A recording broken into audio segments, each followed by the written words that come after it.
Thank you to the Cincinnati faculty and administration for choosing me to speak today.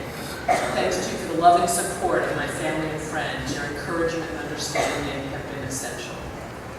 I'm graduating from college today at the age of 61.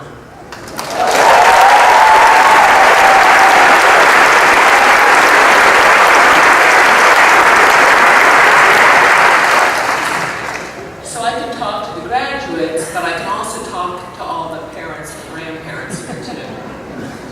For most of my life, a bachelor's degree seemed impossible, so I just put it out of my mind. To my relief, it's not too late to realize a dream, even a dream that I kept in hiding. So let me share a little bit about myself. My grandfather and father believed that education was wasted on women. My 3 aunts were not allowed to go to college. Earlier this year, I celebrated with my Auntie Kay when she turned 100. Her brothers are long gone, but she's still around and she's a very sharp mind. She emails me.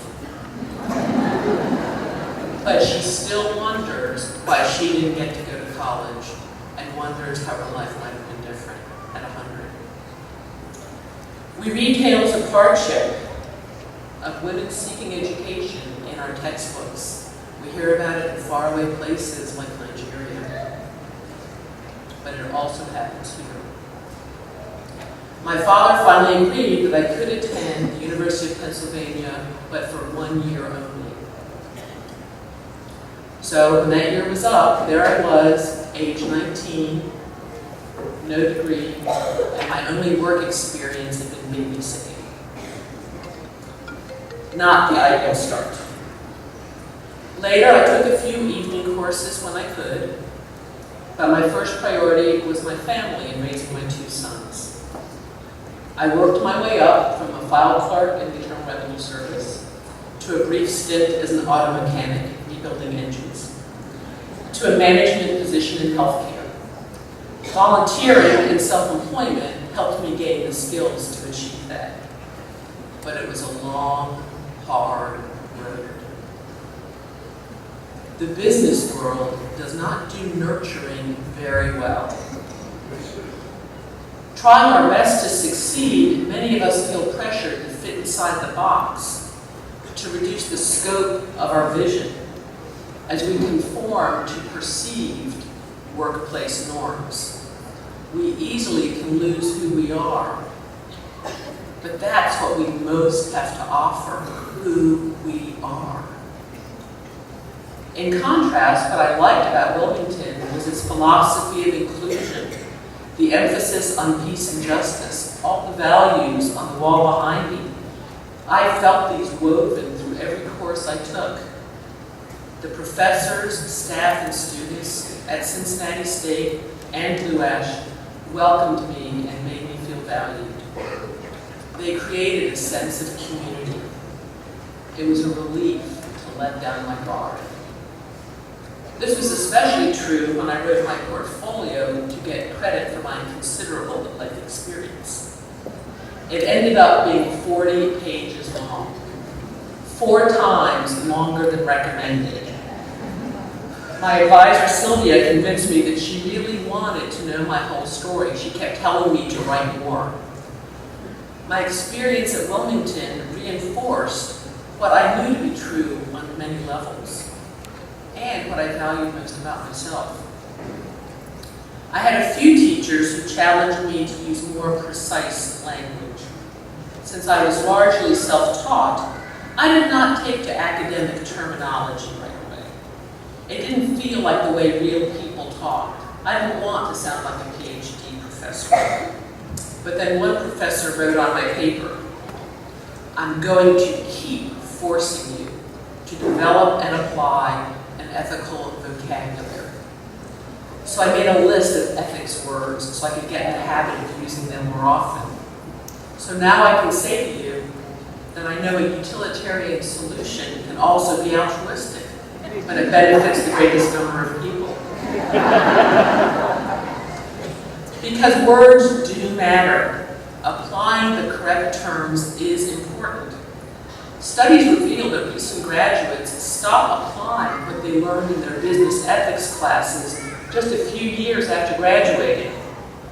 Yet in the workplace, we need to be guided by those ethical principles. The decisions only get tougher as you get older. I remember reading the UN's Universal Declaration of Human Rights in class. We were all stunned by the disconnect between those progressive words from 1948 and what we see happening in the world every day. These are conversations we still need to have as a country, as a civilization. Or people will continue to go uneducated, feel undervalued, and not offered a chance to enrich our global community.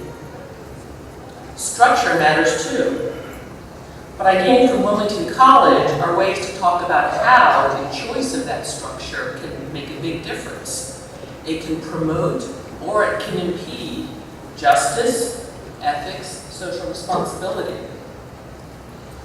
When a lot of people are having the same problem, maybe there's a bigger issue. I learned how best to choose words that create shared meaning and deepen understanding. If we can't find a way to talk about big ideas, how can we ever solve the big problems? Knowing what I believe deep down and being able to articulate those convictions is helpful for all those shadowy times in life, when decisions are not all black and white. And in my experience, that's most of the time. If you tell the truth, will other people lose their jobs? Will you lose your job if you follow your conscience? These are the kinds of questions we're called to answer. Finally, my time at Wilmington confirmed what I believed about myself. It is okay, it is in fact desirable to think outside that box, to display creativity, to be my authentic self. That's how I want to contribute. It doesn't matter that it took me 43 years to get here. What matters is that I embraced what makes me tick. I found new ways to express my thoughts to make a difference and to engage a larger audience. All our dreams deserve fresh air. Some dreams are worth the extra effort, and some you will outgrow.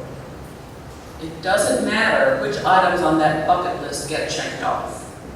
What matters is the journey of continually investing in what you believe to be true and right. For that, it's never too late.